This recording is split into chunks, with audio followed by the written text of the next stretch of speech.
inflamatoria, el que la inflamación es un mecanismo de defensa, pero también resulta en oportunidades cuando el control no se lleva de manera conveniente por los diferentes elementos que la integran. Entonces provoca un conjunto de anormalidades y estados patológicos que se caracterizan como enfermedades inflamatorias propiamente dichas. Bien, eso es lo que involucra al amplio tema de la inflamación, ya sea aguda o ya sea crónica. El día de hoy vamos a tocar varios de estos puntos relacionados a lo que es la inflamación aguda. Es decir, lo que hemos revisado el día de ayer, que tiene una historia que se inicia en un momento dado y que concluye en la resolución de esta injuria, ya sea a través de la inflamación aguda o a través de la inflamación crónica. El día de hoy nos vamos a limitar solamente a esta primera etapa o esta primera fase. Es decir, el desarrollo desde el estímulo inicial hasta que se produce la, entre comillas, resolución del problema. De persistir este problema, entonces ello va a determinar un patrón característico de inflamación, como vamos a ver al final de nuestra reunión de hoy. La inflamación se va a presentar de varios modos. Ayer comentábamos también de que la inflamación va a tener características propias en función de agentes que pueden ser similares, pero muchas veces la respuesta del organismo es una respuesta marcadamente idiosincrásica y que va a hacer que ésta tenga características muy particulares en cada sujeto. Otras formas de manifestarse es a través del tipo de inflamación, es decir, un mismo estímulo inflamatorio puede determinar que un individuo que tiene características propias determine un proceso inflamatorio agudo en el estómago, por ejemplo, en la mucosa gástrica, ¿ya? Determine una gastritis aguda con característica de gastritis erosiva aguda y a su vez esta modificarse en ese individuo determinado una lesión ulcerosa. Entonces esto se constituye en una gastritis erosiva aguda con úlceras gástricas. En otro individuo ello puede acompañarse de otro tipo de respuesta, una gran cicatriz retráctil en esa mucosa gástrica, o también puede determinar cambios metaplásicos o una respuesta con hiperplasia de folículos linfoides que, como ustedes saben, no deben existir en la mucosa gástrica. Entonces, las posibilidades y el espectro del desarrollo de un proceso inflamatorio es muy amplio. Y para eso existen, repito, lo que son los patrones de inflamación aguda, que también vamos a ver el día de hoy.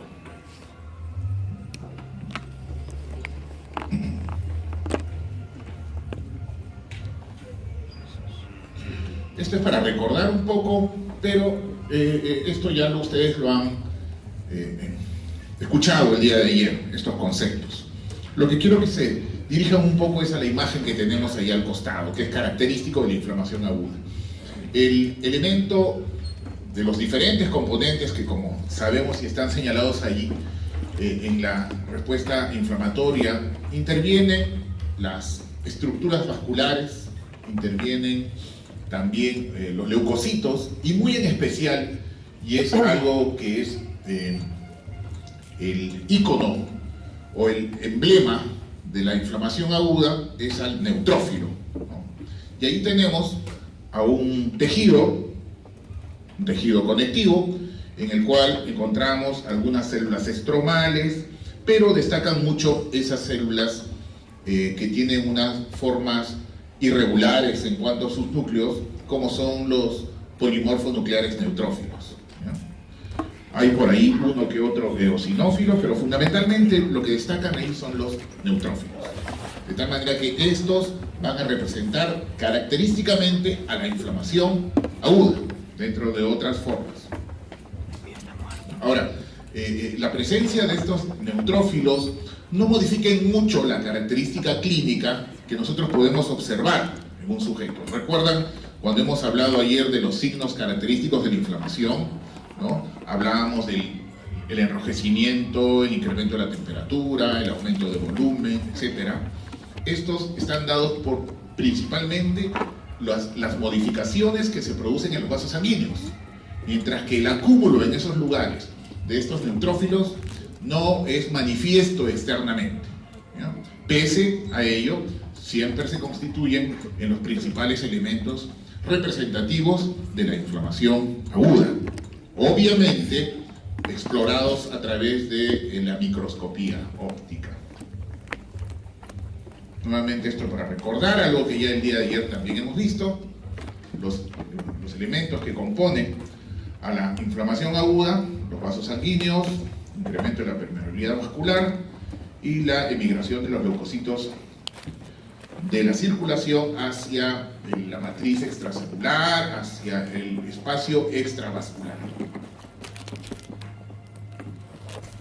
También esto ya lo hemos visto, se presenta especialmente para la inflamación aguda, que es la salida de los leucocitos fuera del espacio vascular, se dirige al foco inflamatorio, enfrenta, en este caso, a agentes infecciosos como pueden ser bacterias, la fagocitosis de ellas, la fagocitosis de otros elementos como detritus celulares, es decir, productos, restos, fragmentos de células muertas o de tejido destruido. Posteriormente, cuando ello está ocurriendo, quedará un amplio reguero de células y neutrófilos también que son destruidos. Para este fin, aparecen en escena y son atraídos un conjunto de monocitos que luego de su salida de los vasos sanguíneos se convierten y se transforman en histiocitos, algunos de los cuales, muy característicamente, van a asumir una función macrofágica y por ello son denominados estos histiocitos, este grupo de histiocitos son denominados así, macrófagos, cuya función es la de fagocitar principalmente. De ser necesario, y dependiendo de las características del origen o causa de esta respuesta inflamatoria, podrán involucrarse algunos otros elementos celulares adicionales. Repito, esto dependiendo de la causa, ¿no? Vamos a asumir que se trate de una infección parasitaria por algún tipo de helminto, entonces esa mucosa intestinal incorporará algunas otras células adicionales como los eosinófilos, o en el caso de algunas formas de colitis que se producen como consecuencia de respuestas alérgicas a un alimento determinado, entonces esa mucosa intestinal, esa mucosa colónica, incorporará en su respuesta inflamatoria la participación de otros elementos adicionales, como los eosinófilos también.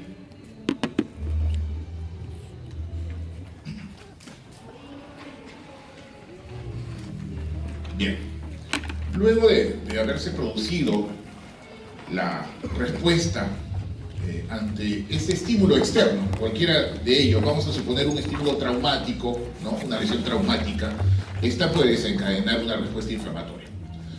Una respuesta traumática que desencadena una respuesta inflamatoria tiene que provocar la ruptura parcial de algunos vasos sanguíneos, muy pequeños inclusive, o que este agente mecánico determina la liberación de algunos elementos que no están usualmente libres de alguna célula y puedan ser percibidos como tal, y posteriormente se desencadena todas las diferentes cascadas que determinan la respuesta inflamatoria.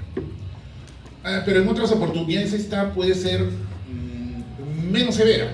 Por ejemplo, un golpe, una bofetada, ¿no? Determina el enrojecimiento de la zona cutánea, ¿no? A veces quizá un aumento de volumen o un incremento en la temperatura, porque son cambios vasculares que se están produciendo. Pero esta respuesta inflamatoria es muy corta y autolimitada, no persiste. ¿Bien? Los elementos que lo han provocado han sido tenues, bueno, vamos a decir así, pero puede doler, ¿no? Han sido tenues, pero controladas bajo los mecanismos de los que dispone.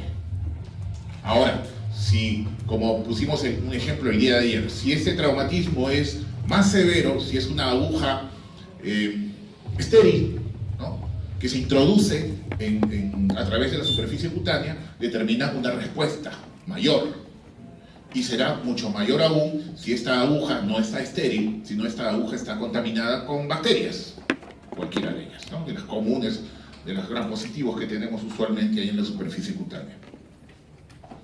Bien, entonces, luego de producido ello, va a generarse un cambio vascular casi de tipo mecánico, es decir, se produce una vasoconstricción inicial, rápida y transitoria. Ahora, entre los elementos que van a determinar este cambio inmediato son el óxido nítrico y también aminas vasoactivas como la histamina. Esto genera de que el flujo vascular se incremente, principalmente, así como también genera que se amplíe la red capilar, formando como una nueva y mayor red capilar en ese sector. Estos son los motivos por los cuales en esa región, especialmente si es una lesión subcutánea o a nivel cutáneo, determina algunos cambios, ¿no?, como los que estamos comentando, que es el incremento de la temperatura y de la coloración, adoptando una coloración rojiza. Y estos cambios, entonces, esta vasodilatación va a provocar en el ánimo inicial, recuerden, o sea, lo que se está provocando es que, como dijimos, hay una vasoconstricción inicial para controlar una lesión hemorrágica, y luego hay una vasodilatación, ¿ya?, que es la que se hace más duradera en el tiempo. Esta vasodilatación es el fin principal. O sea, la vasoconstricción es momentánea, transitoria. Luego es la vasodilatación que se hace más persistente, ¿ya?, para no confundirnos. Ok, ello con el afán de que dijimos de que haya una mayor carga vascular para que haya a disposición una mayor cantidad de elementos celulares que puedan salir a través de las paredes de estos vasos sanguíneos y que puedan dirigirse hacia el foco donde se está generando la inflamación. Entonces, como consecuencia de estos cambios del flujo vascular, va a determinar que se produzca la salida de elementos proteicos que están dentro del espacio vascular en el plasma, así como también de algunos elementos celulares. Cuando ello es así, que esto se genera principalmente como consecuencia de los cambios inflamatorios por alteraciones de estos fenómenos vasculares, se generará la salida, repito, de altas concentraciones de proteína y células como neutrófilos. A eso le conocemos como exudado, ¿no es así? Mientras que si por otro lado, estas alteraciones que van a provocar la salida de líquido o la salida de algunos elementos, pocas proteínas, pocas células, esta se generará como consecuencia principalmente de cambios de la presión oncótica, cambios de la presión oncótica o de la presión hidrostática, generando la salida de principalmente fluidos con pocas proteínas y pocas células, a lo cual se le conoce como transudado, ¿no? Situaciones que pueden producirse también en la inflamación, cualquiera de ellas, ¿ah? ¿Okay? Cualquiera de ellas puede presentarse. Depende de la intensidad, depende del estímulo y depende de las características, así como localización de esta respuesta. Bien, ya se ha producido la salida de estas células, estos líquidos, estos fluidos. Entonces, para que se produzca la salida de estas células, tiene que haber una vía que disponga de una facilitación desde el punto de vista físico, ¿no? Es decir, que pueda existir una brecha por la cual atravesar. Ya vamos a ver más adelante cómo es que el leucocito se aproxima a la célula endotelial o a su espacio para aproximarse y pedirle permiso o algo así a la célula endotelial para poder salir del espacio vascular. Entonces, se genera esto como consecuencia principalmente de dos aspectos. Uno, que se produce la contracción de células endoteliales. La contracción de células endoteliales. ¿Por qué? Porque hay otros estímulos que se lo están pidiendo. Recuerdan cuando hablamos de mediadores químicos. Entonces, algunos mediadores químicos, como la histamina, hacen de que estas células endoteliales se contraigan y permitan un espacio entre ellas. Allí no se ha producido lesión del endotelio, ¿ya? Nadie ha agredido el endotelio, simplemente el endotelio está permitiéndolo porque hay un estímulo, un mediador que se lo está requiriendo, solicitando. Bien, esa es una manera. Existe otra en la cual se produce una lesión del endotelio, injuria endotelial. Esta injuria endotelial entonces va a provocar que el endotelio sufra lesión, sufra la pérdida de algunos elementos celulares, se esfacelen estas células, entonces quedarán estos espacios, provocándose así la facilitación de que estos leucocitos puedan salir. Como se pone ahí, lo han visto ustedes en su libro, quemaduras, gérmenes o toxinas, etc. De este modo, se facilita de que estas células y otros elementos o fluidos o mediadores que están también allí puedan atravesar a la pared vascular y en especial a las células endoteliales, ¿no? Eso se conoce como transitosis. Entonces, para ello es importante que exista una conveniente integridad del endotelio. El endotelio debe estar convenientemente dispuesto y con características de funcionamiento también convenientes. El estudio de las células endoteliales es, a veces en estas oportunidades nos limitamos bastante, pero una célula endotelial no es solamente una celulita que está ubicada para impedir que se salgan los elementos celulares de los vasos sanguíneos, para impedir que se escapen, para permitir estas respuestas en el caso de la inflamación. No, las células endoteliales tienen una función importantísima, tanto así que ustedes probablemente en el desarrollo de la carrera en pregrado o posterior al pregrado verán que hay congresos dedicados especialmente al estudio de las células endoteliales, ¿no? La patología de las células endoteliales, que es un mundo, ¿eh? En nuestro caso vamos a enfocarnos principalmente en ese papel que está cumpliendo para la respuesta inflamatoria.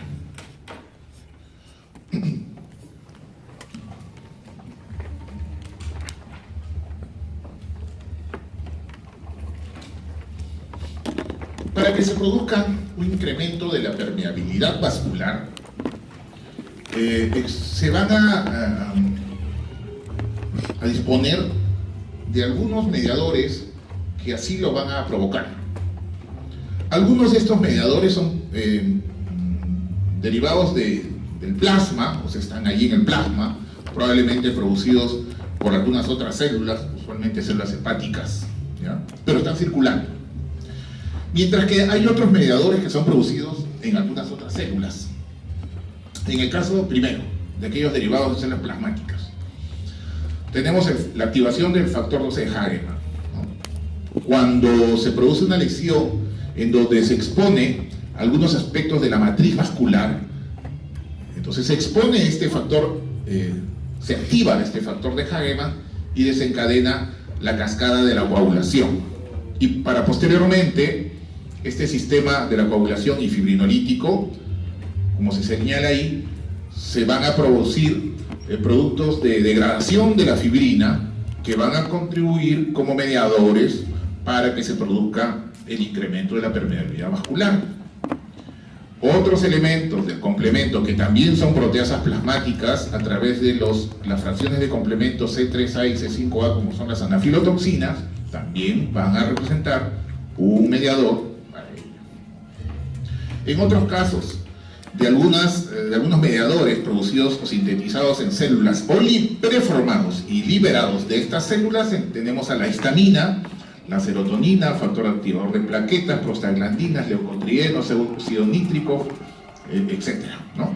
Todos ellos determinarán un incremento de la permeabilidad vascular, que contribuirá a la salida de células, como también a la salida de otras proteasas plasmáticas, determinando una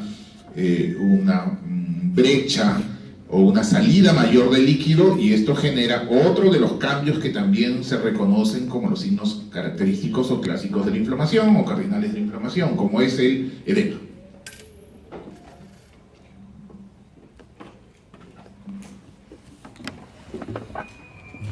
Bien, ya producidos entonces estos cambios, seguimos en esta fase de la salida de los leucocitos, ¿no?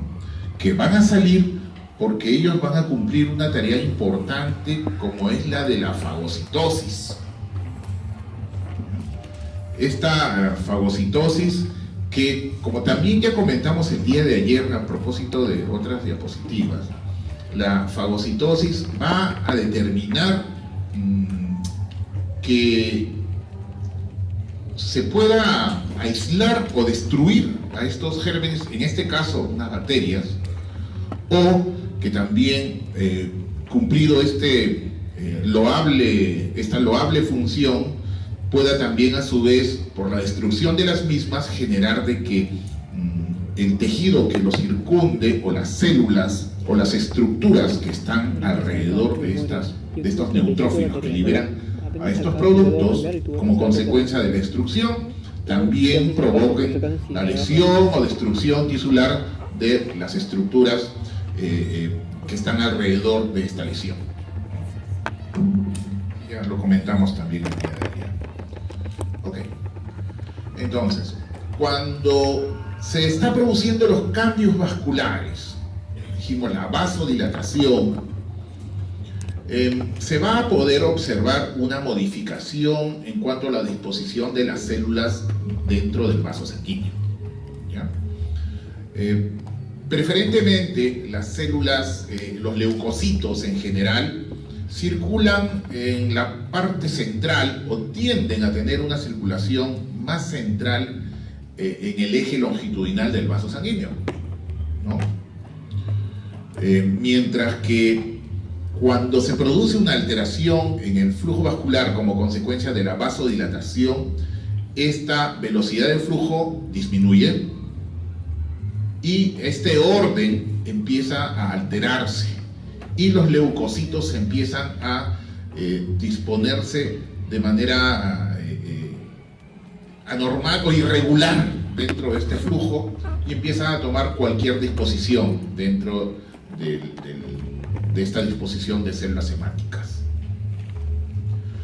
De tal modo que empieza a exponerse más algunos leucocitos hacia las partes periféricas del desplazamiento del flujo. Esto significa que empiezan a tener más proximidad al endotelio. Es una de las consecuencias también de ello. A esta disposición en la que existe una atracción, porque ya hay un estímulo que está actuando para que se produzca el cambio vascular, y también ya está empezando en las células endoteliales, que lo vamos a ver luego. Entonces estos leucocitos se aproximan a las células endoteliales, y esta aproximación predilecta se conoce como marginación.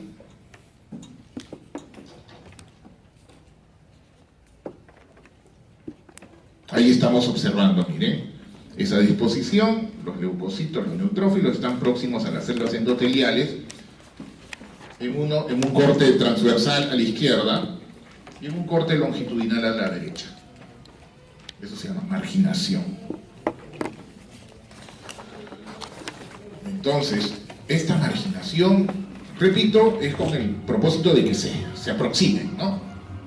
Luego que están próximos, el leucocito tiene contacto con la célula endotelial y se produce el conocido rodamiento. Hasta que luego de este rodamiento, en este flujo algo más lento, se adhiere definitivamente al endotelio, de una manera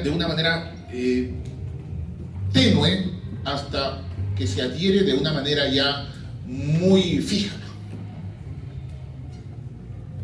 Luego de esto ya va a poder transportarse a través del espacio que se genere entre ellos. Ahora, esta migración es no solamente porque hay una vasodilatación en ese sector, sino también porque hay factores que se están liberando y que están provocando de que esos leucocitos vayan hacia ese sector y no hacia este sector, no, que vayan para allá. Si no, imaginen, tuviéramos una salida de leucocitos en todas las estructuras corporales, ¿no? No, tiene que ser específico y en una sola dirección.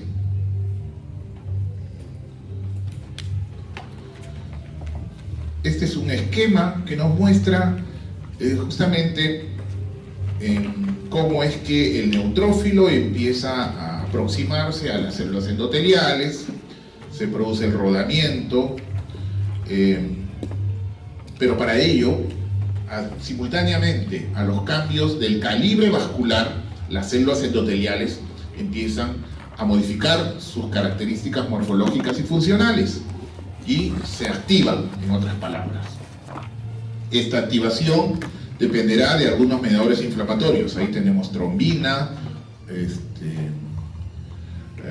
histamina, algunos otros elementos, algunas otras citoquinas más que van a contribuir a que el endotelio se active, ¿ya? Y como se activa, empezará a manifestarse, a mostrar sus selectinas, que van a servir para enlazarse con estos neutrófilos, porque dijimos que había esa aproximación, había rodamiento y la adhesión.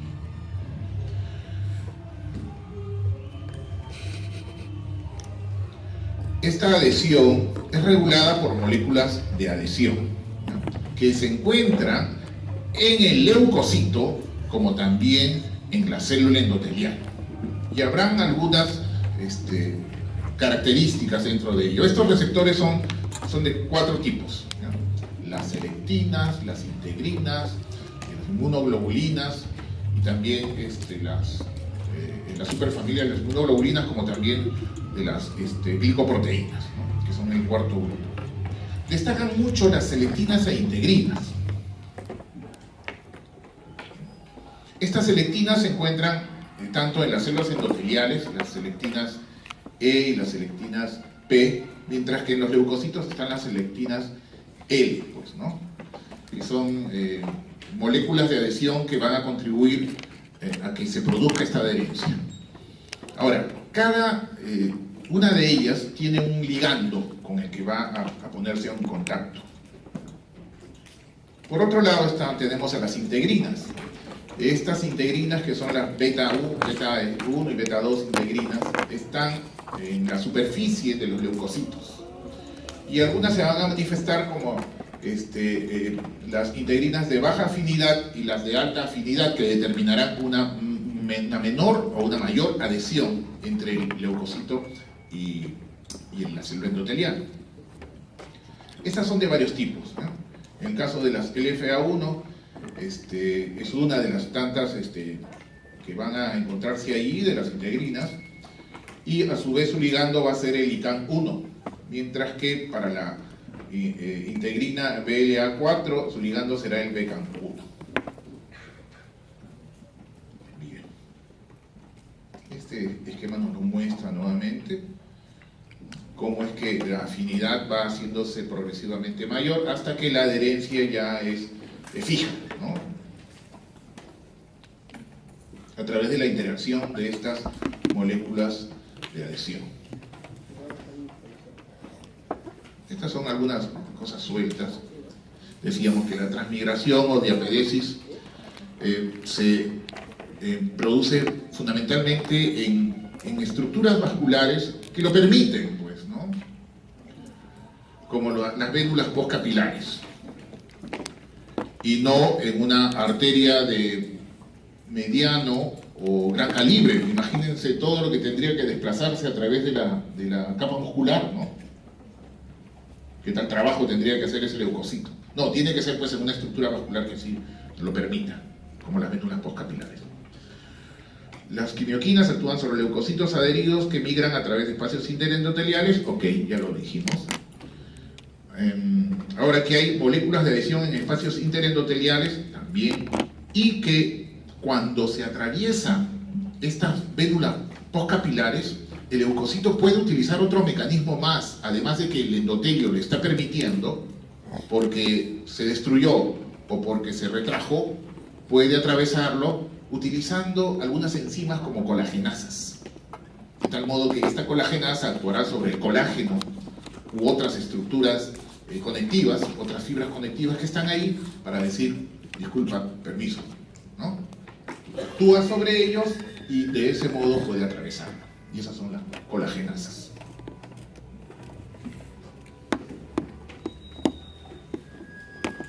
Este es un polimorfo nuclear neutrófilo atravesando un capilar, observen, ¿no? Está haciendo una cintura, pero tremenda ahí para poder atravesarlo. Este desplazamiento dijimos que es por estímulos quimiotácticos. Es un estímulo quimiotáctico. Ahora, ¿quiénes son estos estímulos quimiotácticos? Pueden ser exógenos o endógenos. Exógenos, productos bacterianos, péptidos o lípidos. Agentes endógenos, componentes del sistema de complemento, C5A, en la fracción C5A. Metabolitos de ácido araquidónico, como el leucotrieno B4. Citoquinas, en especial todo el conjunto de las quimioquinas, entre ellas destaca la interleuquina 8. Ok, entonces, cuando ha salido ya este leucocito, ya está en modo activado, entonces acepta sus receptores, estos estímulos quimiotácticos, y se desplaza, ¿no? Hará me imagino, hará un recuento de cuáles de mis receptores están siendo mayormente ocupados, los de este lado o de este otro, y aquellos hará un reseteo, me imagino, permanente, en donde dirá, pues estos de acá están siendo más estimulados, por consiguiente tengo que desplazarme hacia ese lugar, ¿no? Estos neutrófilos tienen movimiento, y actúa también ahí el citoesqueleto, ¿no? El receptor estimula el citoesqueleto para que ello se produzca. Bien. Ayer comentamos también acerca de estos receptores para productos microbianos, ¿no? Estos van a determinar en el leucocito, como estábamos comentando hace un momento, cambios en el citoesqueleto para que se pueda producir cambios en el citoesqueleto de la célula, del leucocito, para que pueda ponerse en contacto con el endotelio o para que pueda desplazarse hacia el foco inflamatorio, para que pueda migrar. Otros receptores actuarán sobre otros mediadores, determinando un incremento en la respuesta inflamatoria, u otros receptores más provocarán de que se produzca la destrucción de estos que han ingresado. Bien, entonces, esta destrucción corresponde a lo que uno de los mecanismos de los que se dispone es la fagocitosis. Ahora, esta fagocitosis determina principalmente que esta respuesta que se genera implica un estado de activación, que se llama así, activación leucocitaria. No solamente entonces es que tiene que estar mecánicamente ahí, salió el leucocito, no, tiene que estar activado. Para que el macrófago responda, tiene que estar activado el macrófago en algún momento determinado, como vamos a ver en inflamación crónica. Entonces, esta fagocitosis, y cuando son fagocitados, el fenómeno que ocurre dentro del neutrófilo o del macrófago es el procedimiento ya a utilizar para provocar la destrucción propiamente dicha de este agente.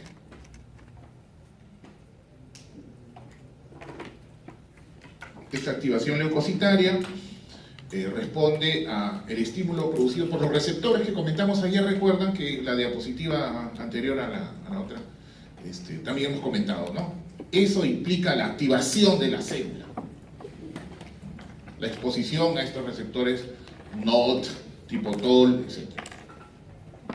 De tal modo que ahora esta activación determina de que este leucocito o esta célula produzca metabolitos de ácido araquidónico, secreción de enzimas lisosomales, secreción de citoquinas y la expresión de moléculas de adhesión para cualquier otra estructura que sea necesaria, como las integrinas, por ejemplo.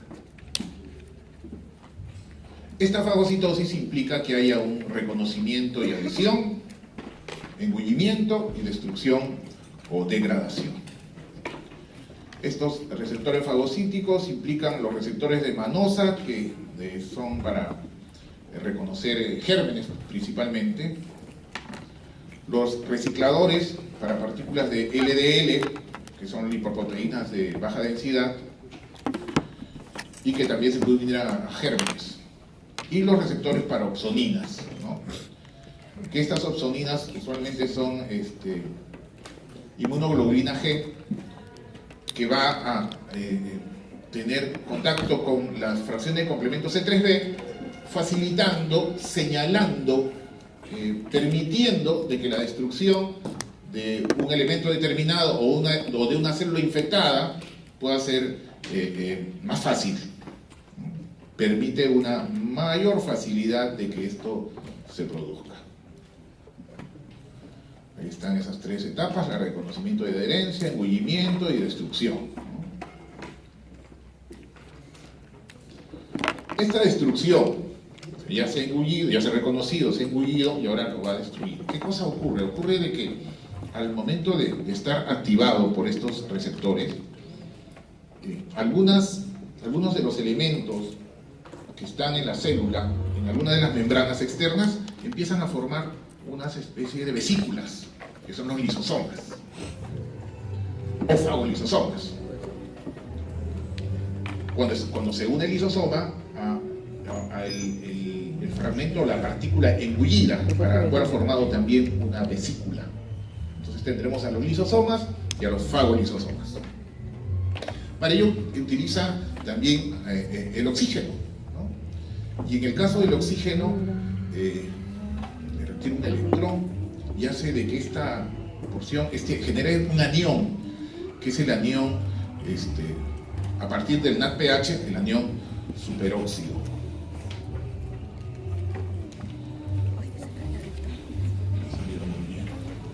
El anión superóxido. Y que este anión superóxido puede también sufrir algunos cambios, ¿ya?, expuestos a mieloperoxidasas, a hipoclorito, determinando radicales libres o productos